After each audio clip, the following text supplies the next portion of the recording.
ఆమ్ Aadmi party zone C coordinator Neti Umamaheswara Rao Vijayawada press club లో మీడియాతో మాట్లాడారు. ఈ సందర్భంగా నేతి ఉమామేశ్వరరావు మాట్లాడుతూ ఆంధ్రజాతి ఆత్మకోశ ఇప్పట్లో తీరేలా లేదని, కొత్తగా వచ్చిన ప్రభుత్వ ఆర్థిక విధానం చూస్తే అర్థమవుతుందని ఈ సందర్భంగా తెలిపారు.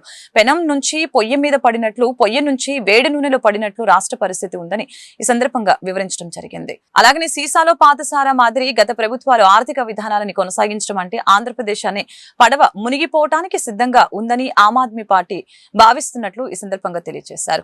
ఆంధ్రప్రదేశ్ పునర్నిర్మాణం కోసం కట్టుబడిన వ్యక్తిగా ఒక చార్టెడ్ అకౌంటెంట్ గా జరుగుతున్న అరాచకాల ఆర్థిక విధానాలని ప్రజల ముందు ఉంచాల్సిన బాధ్యత మాపై ఉందని చెప్పారు. రాష్ట్ర ముఖ్యమంత్రి, రాష్ట్ర డిప్యూటీ సీఎం, రాష్ట్ర క్యాబినెట్ మొత్తం సమాధానం చెప్పాలి.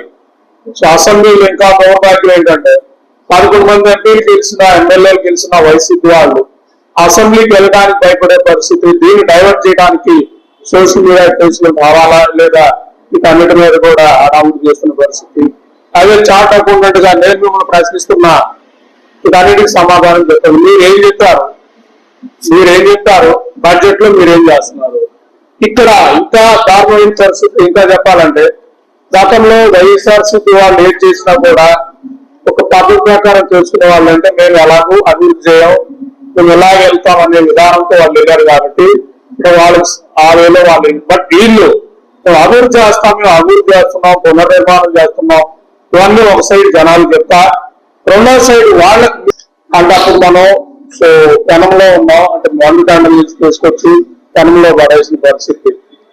ఎప్పుడైతే ఆ పరిస్థితి నుంచి జగన్ రెడ్డి నేను మార్పు చేస్తానని, ఒక కొత్త మార్పు చూపిస్తానని ఆ రోజు వచ్చిన పరిస్థితి, అక్కడి నుంచి పెనంలో నుంచి తీసుకెళ్లి పొయ్యిలో పడేసిన పరిస్థితి జగన్ రెడ్డి ఆర్థిక విధానం. ఆల్మోస్ట్ 9,25,000 కోట్ల అప్పు, మొత్తం కలిపి 1 లక్షల కోట్ల అప్పు తెచ్చి ₹1 అభివృద్ధి పెట్టకుండా దుబారా ఖర్చులు, రంగులు తీయడం, కార్పొరేషన్ ద్వారా తేవడం, ఫండ్ డైవర్ట్ చేయడం, ఇవన్నీ చాలా చేశారని మీరే రాశారు. దీంట్లో 2009 నుంచి 24 వరకు మీరే ఇచ్చిన డేటా ప్రకారం ఇంత అరాచకం అనేది మాట్లాడిందంటే ఇక్కడ నేను మీకే కొన్ని స్టాటిస్టిక్స్ చెప్పదలుచుకుంటున్నాను.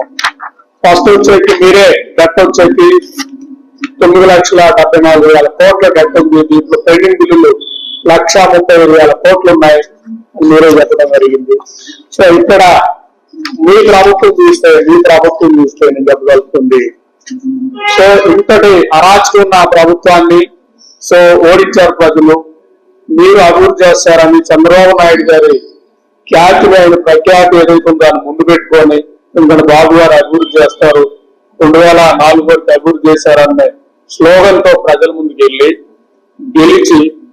గెలిచిన తర్వాత ఈ ఆర్థిక విధానం అభివృద్ధిని చేస్తూ, ఆదాయం పెంచుతూ, అప్పులు తగ్గించే విధంగా ఉంటుందనేది ప్రతి పౌరుడు కూడా ఆంధ్రప్రదేశ్ భావిస్తాడు. బట్ మీరు ఏం చేశారంటే చూస్తే గత ప్రభుత్వం బడ్జెట్ లోనే 23-24లో 73,000 కోట్ల అప్పు పెడితే జనరల్ గా మనకి FRDM పర్మిట్ ప్రకారం